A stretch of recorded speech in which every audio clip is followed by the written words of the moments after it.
হঠাৎ আপনাকে এক ডাক্তার রিপোর্ট দিয়ে বলল আপনি মাত্র 30 দিন বাঁচবেন, আপনার ক্যান্সার হয়েছে।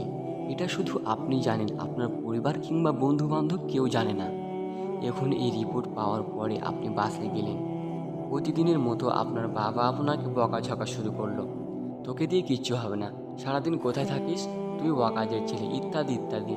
মধ্যবিত্তের বাবারা যেমন হয় আর কি। তখন কি প্রতিদিনের মতো আজও আপনি ঝগড়া করা শুরু করবেন, নাকি প্রাণ ভরে বাবার বকাগুলো শেষবারের মতো শুনে নেবেন? হঠাৎ আপনার মা এসে আপনাকে বলল, নে বাবা, ভাতটা খেয়ে নে।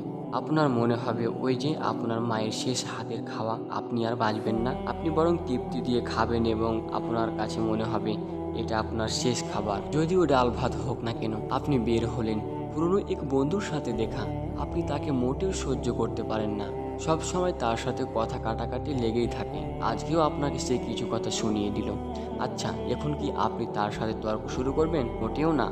আপনি হয়তো তাকে জড়িয়ে ধরবেন এবং বলবেন, দোস্ত ভালো থাকিস। আচ্ছা জানেন, আমরা এখন মৃত্যুর কথা ভাবতেই চাই না, এ থেকে আমরা পালিয়ে বেড়াতে চাই। কিন্তু যদি আপনি ভাবেন যে আজই আপনার শেষ দিন, তাহলে দেখবেন সব কিছু আপনার কাছে ভালো লাগছে।